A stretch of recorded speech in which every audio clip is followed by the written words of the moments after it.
Welcome back. Welcome back to Living in Mexico. I'm Ana Maria Salazar. Thank you. Thank you so much for joining us. Once again, I want to thank all of you who've been joining us throughout the years. It's been an honor to share with you information, news, analysis about what's going on in Mexico, both in English and in Spanish.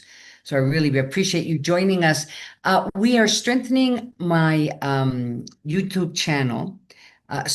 Where we are now posting most of the interviews that we do for this show. And we also, when we do the interview, we actually are broadcasting live. So I want to appreciate all of you who've discovered my YouTube channel, it's called Gabinete de Seguridad. That's where I've been posting most of my security and national security and politics shows on this YouTube channel. So hopefully you can find us. And now we're posting all the interviews that we do in English on that channel, YouTube channel too. So hopefully you will join us. And I want to thank all of you who've been joining us throughout the last almost 24 years. I really appreciate that. Thank you so much. So it's time to start thinking about what awaits us for next year. And one of the issues that, although it's not making headlines in the last 2 weeks, as you know, there was a series of marches that have been taking place in Mexico. And of course, there's been a lot of focus about Mexico's role in the World Cup and whether Mexico's going to be ready for that. In fact, I'm going to be doing some special podcasting on that show, on a couple of shows, just to talk about Rumbo al Mundial. Is Mexico going to be ready to host the FIFA World Cup in 2026? But as we look towards 2026, the big cloud, the big issue, the big question mark in there has to do with the future of the USMCA and what appears to be a renegotiation of this trade agreement between Mexico, the United States, and Canada. And several times this year, I've been asking myself, and some of the guests that have been participating on my different shows, whether the USMCA would maintain itself as a trilateral agreement, or would Donald Trump want to have a bilateral agreement between Mexico and the United States, or the United States and Canada. So that's going to be one of the first issues that I imagine it has to be decided on, or perhaps it'll be the last issue to be decided if the countries find that they can't reach an agreement. Anyway, those are some of the big issues, in addition to some disputes that have taken place between the United States and Mexico in regards to labor practices, among other things. Mexico's energy policy, which was changed by the prior administration, President Andrés Manuel López Obrador. So there are some complaints. There are actually some complaints on both sides, I should say, on all three sides when we consider Canada. So as we head towards 2026, let's start thinking what a new USMCA or a new trade agreement is going to look like. That's why I really, really appreciate today's guest. Once again, joining us is Jorge Molina Larrondo. He's a policy expert on commerce, public policy expert on commerce, international commerce. Jorge, you've been on our show before. We've talked about this.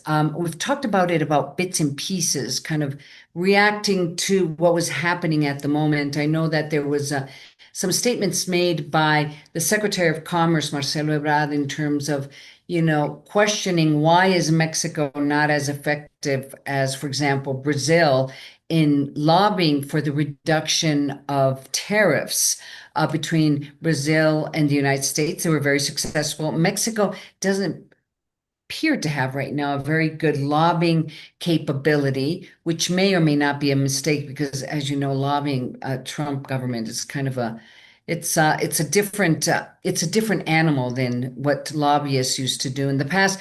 But Jorge, why don't you help our audience to understand where we are right now with tariffs, and where are we right now in terms of the renegotiation of the USMCA? Welcome to the show. Well, first of all, thanks for inviting me once again.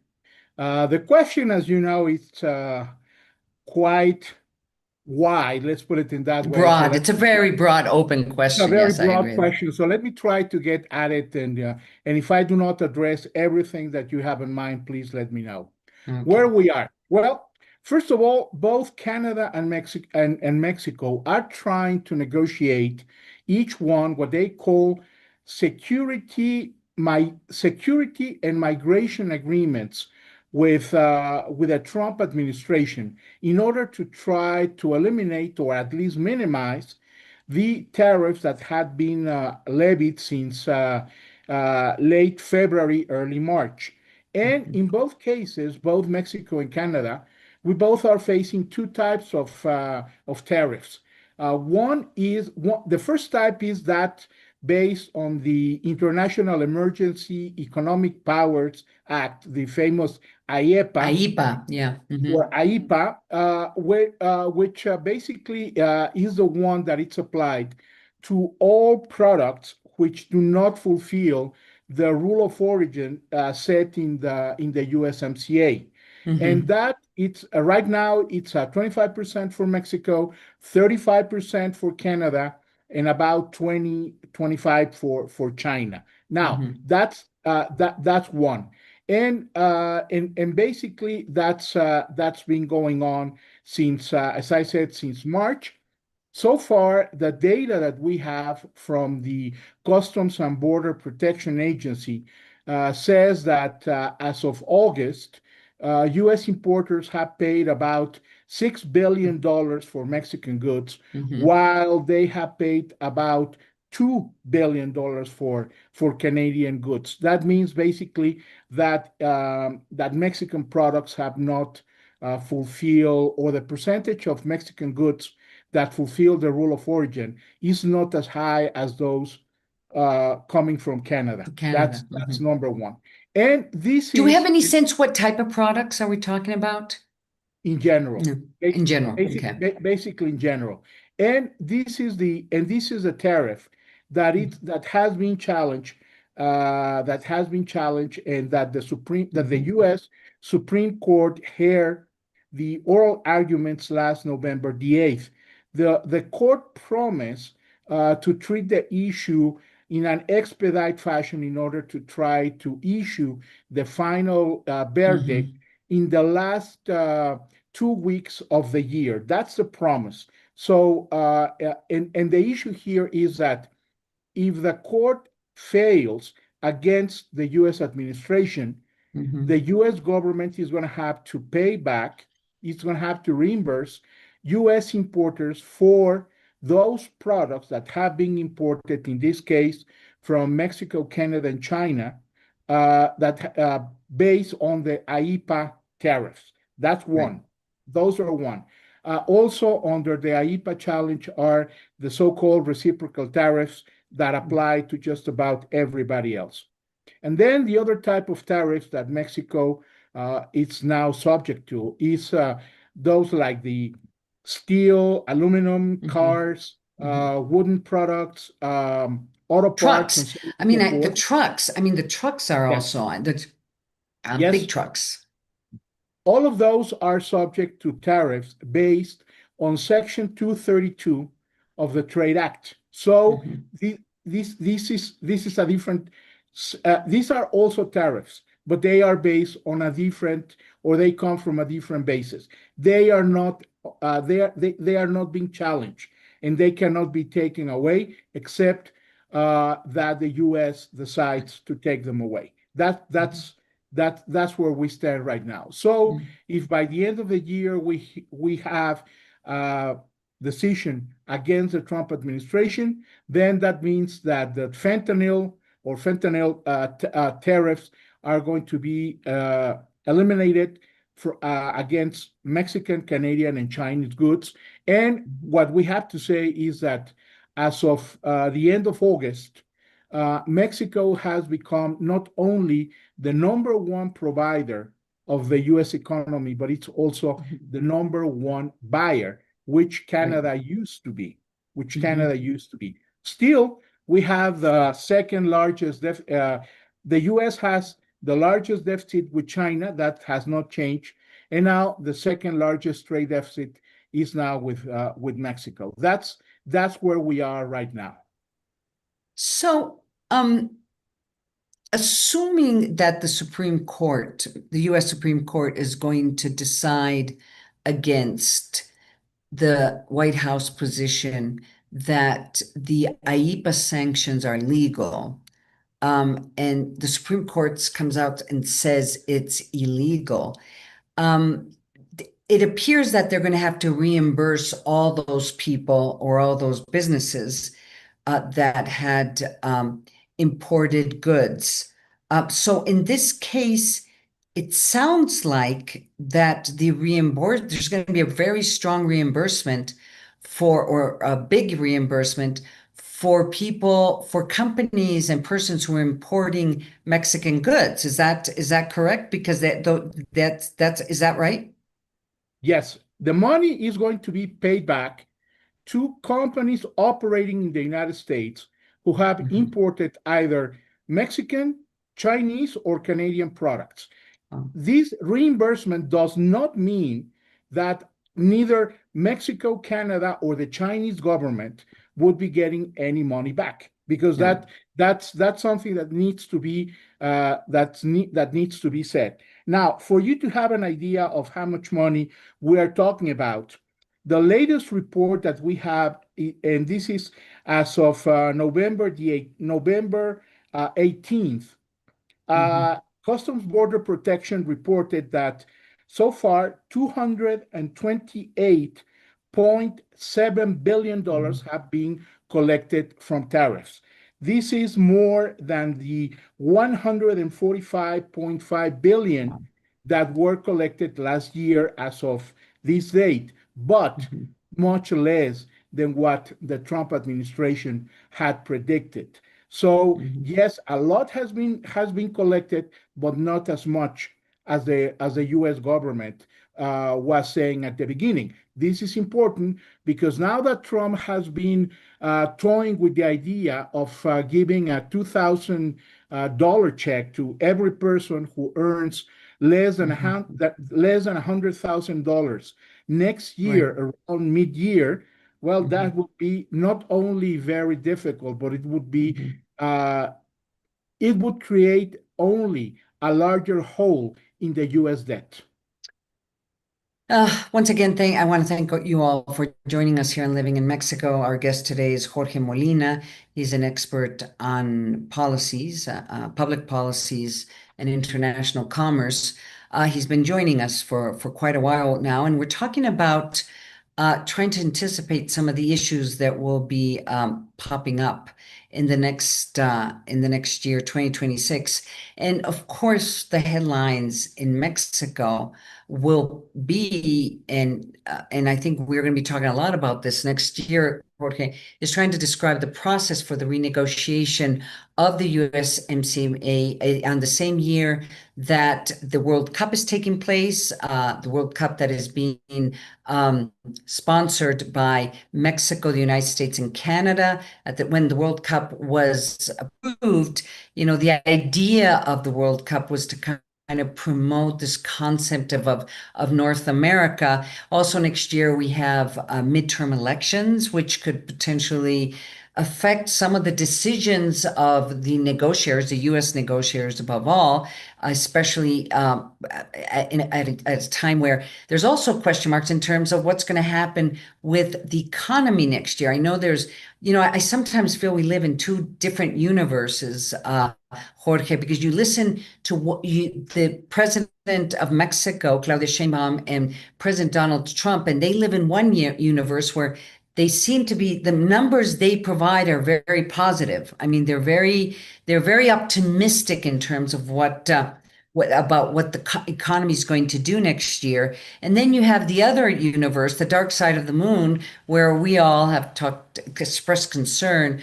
about potential slowdown, some places maybe recessions. I mean, there's a lot of concern in terms of what next year could be about, and obviously a lot of instability simply because nobody really knows what the new USMCA could potentially look like. So let me ask you this. Let's talk specifically about the process, the renegotiation. What does that look like? Right now, we have basically we can talk about two basic scenarios. Hmm. The first one is that, and we don't know which one is going to be, because for me, this is one of the major questions. What's going to be the process that Hmm. that the new USMCA is going to be negotiated under? That's something that we don't know, or Right. at least nobody has talked about this publicly. Two scenarios, two basic scenarios. Hmm. The US decides to use once again the Trade Promotion Authority, which is a law that Congress needs to reenact, to update, to give the Trump administration Hmm. the legal power in order to negotiate the new agreement. In that law, there will be not only goals, but also a timing or a timetable set, Hmm. 3 years or 4 years, for the negotiation to take place, and the ratification process also, because the Hmm. US is not known for negotiating and ratifying an agreement in less than 3 years.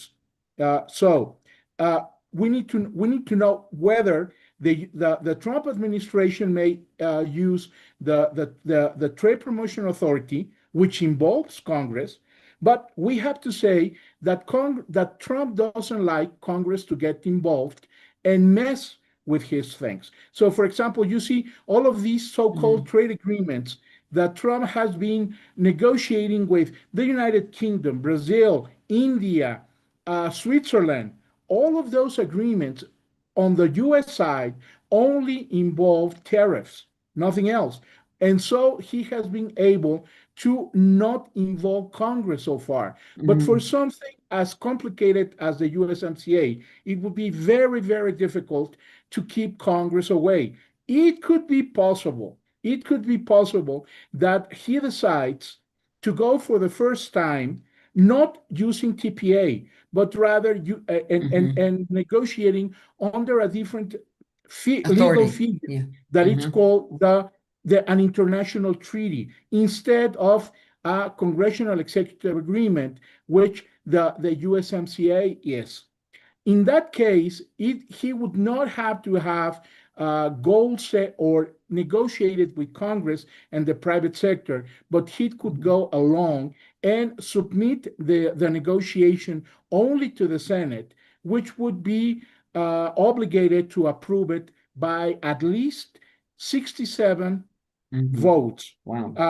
And that would then send it back to the House, and it would be a much longer, it would be a Hmm. much more difficult process than using the TPA. Some people say that it Hmm. could also be submitted as they call it, a vote-orama, which is a large number of votes on all of the Hmm. different changes and modifications Hmm. that the USMCA would be subject. That would be Hmm. something else. But once again, under this other scenario, he would not have to involve Congress from the beginning, but certainly that Hmm. creates more uncertainty. So the first thing that we need to know is what's going to be the process that it's going to be used. That's one. And then when you say about what may look like, you're talking about a Hmm. very, very important issue, which is the state of the Mexican economy. Hmm. Because even though that right now the exports are keep increasing, the rest of the Mexican Hmm. economy, we're looking at that it's not slowing down, it's crawling, period. It's Uh, the, falling. the, the, Mhm. the arrival of new foreign investment, it's really The very small. numbers. Yeah. Well, So they are that was making headlines this week. I mean, yeah, because they were making it at it, they were really underlying, the Mexican government was really underlying this as a very important, important news to kind of show that there is some growth in the economy where other economists are basically stating that that there is stagnation. Now you're saying that there's an absolute slowdown. You're saying that there is a look, slowdown. foreign direct investment, it's made out of three components. New Mm-hmm. projects, which means money that comes for the first time into the country. Mm-hmm. Reinvestment of profits. This is money that Right. foreign companies already operating in Mexico, Mm-hmm. keep here, but but using them do not mean, or it doesn't mean that you are creating new jobs, because you might be Mm-hmm. paying for inputs, paying salaries, paying for maintenance. You can use that money for a whole bunch of things. It doesn't Mm-hmm. mean that you are creating a new plant or a new company like the new project area means. And the other Mm-hmm. one is payment amongst companies. For example, Ford in the US has to pay Ford in Mexico for Right. all of the different parts that Ford Mexico produces here and send Mm-hmm. it to To the Detroit US. for them to use. Mm-hmm. So if we look at the numbers of foreign direct investment, in the first quarter, we have 23.4 billion, adding all three. In the second quarter, we have 10.8 billion. Mm-hmm. Now, the Mm-hmm. third quarter by itself, it's only 6.6 billion. Total 40.9, which is what the government is saying that, oh, we have a lot. Yeah, but if we look, if we look at the The three data. components, 68% of these 40.9 billion are profits that have been reinvested. Oh. New projects Mm-hmm. represent 16%, Mm-hmm. and payment amongst companies represent the other 16%. So Mm-hmm. the issue here is not so much the overall number, but Mm-hmm. rather the number of money coming under new projects, which means how much money is coming for companies. Now, the other thing that Economia is not talking about is who are these companies, or where this money is coming from. In the first quarter, we have 1.9 billion in new projects. In the Mm-hmm. second quarter, we have 1.1.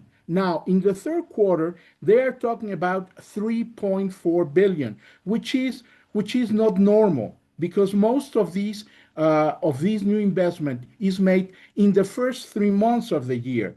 So that's why Mm-hmm. the question comes: who are these Who are companies? these? Where are they from? Mm-hmm. Mm-hmm. And we don't know? And so far they have not. No, they haven't said, because that's information that the